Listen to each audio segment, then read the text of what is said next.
Edible Plants, Part 7. Panicum is the genus that includes switchgrass and millet. Archaeologists have found evidence that millet has been grown since about 10,000 years ago. Up until the production of rice and wheat, it was the most important food for early humans. It is still widely grown as a food crop in many places. The seeds of all the switchgrass are edible. It's the main tall grass in tall grass prairies in the eastern United States, but it's very widespread throughout the world. The crop millet was probably chosen because it's very resistant to droughts. It's also very nutritious and it has a good taste. Palo Verde is a legume. It's a small tree that lives in the desert, has a green bark.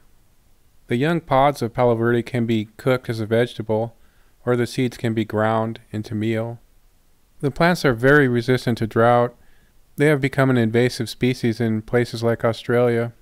One person with a recipe suggests to pick the peas before the husks have dried. Yampah are members of the parsley family. They were a very important food source for many Native American tribes. It is apparently best picked when the plant is dormant. The roots can be dried for later use. It can also be ground into a powder and mixed with other flour. Some people really rave about the taste.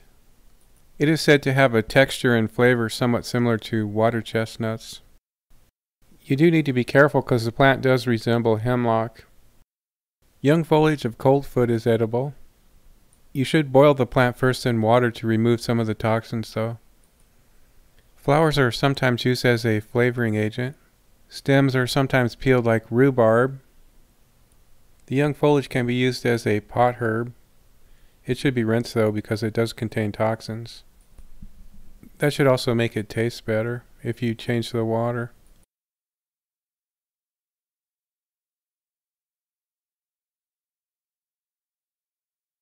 Canary grass is widely used as a grain for feeding birds. It is grown as a food crop in the Canary Islands, Italy, and North Africa. It's also eaten in some places in Mexico.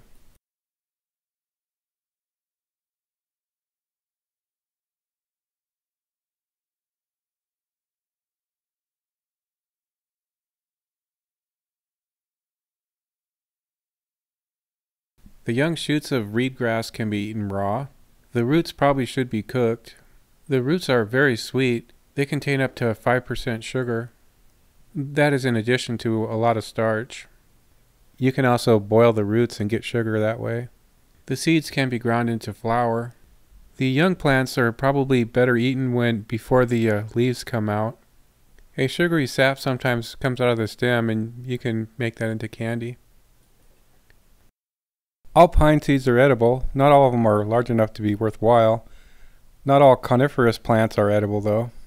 Most of the ones I pictured here are pinyon pines, but any type of pine tree will yield other things that are edible. The inner bark can be used as an emergency food supply. Some pines have very sweet sap. Pine seeds are covered by a hard coating.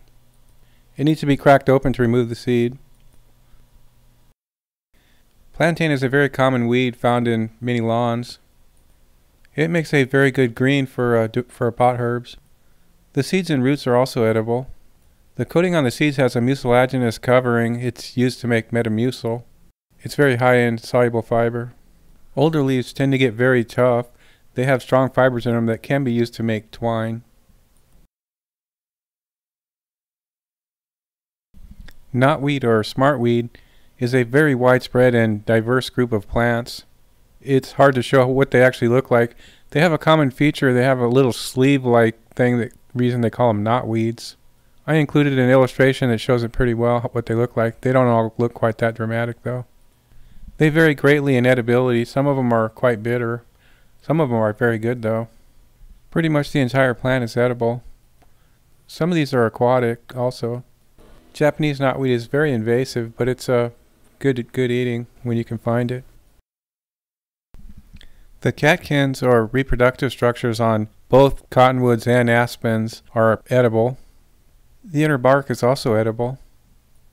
It's generally scraped off and made into a powder after being dried. Cottonwoods are often very large trees. When they start setting their seed, you'll see the cotton in the air for miles. Purslane is one of my favorite wild foods. I actually intentionally grow it on my patio. It's very good as a pot herb. It can be eaten raw. It's one of the few plant sources that are very high in omega-3 fats. Gandhi was reported to have said it was his favorite food. There's a small amount of oxalic acid, so you probably shouldn't eat too much of it. You also need to be a little bit careful. There's a type of spurge that looks very much like it. Pondweed is a very diverse and common plant. It's obviously found in ponds. The leaves are said to be edible by some, but you need to cook it first. The roots are the main part that's edible. It's a very starchy root. It's a good survival food. Those plants are found throughout the entire world, so it's good to get to know what they are just in case you need it one day. Potentia, or silverweed, was a staple food amongst many native tribes. The root is the main edible part, but you can also eat the leaves. It's actually a member of the rose family. They often form dense tangles. They can sometimes be found in high tidal marshes. It can also be found in mountain meadows. The plants are covered with fine silvery hairs. That's where it gets its name. The seed pods of devil's claw can be eaten. They are usually boiled. The roots and seeds are also edible. The pods are best when they're about half ripe. The greens can be used as a pot herb. The plant is also said to be bitter and foul-smelling. It has very unusual seeds that grab a hold of the legs of animals.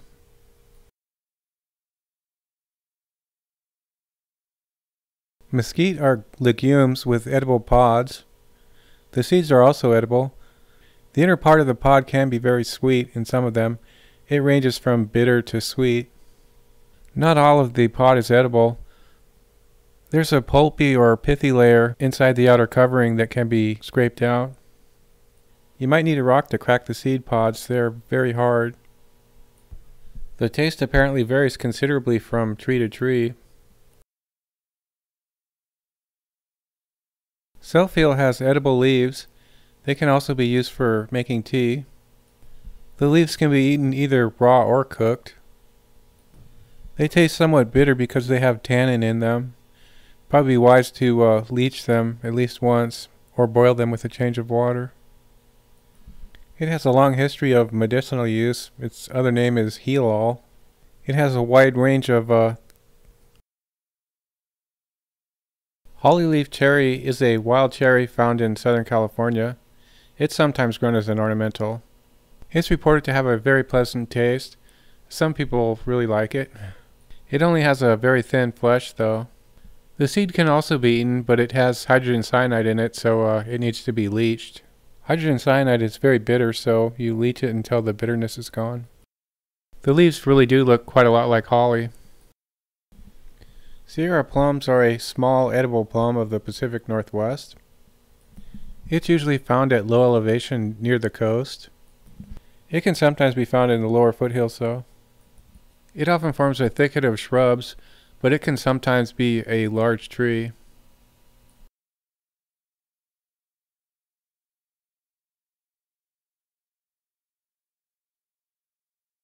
I used to gather gallons of chokecherries when I was a little kid.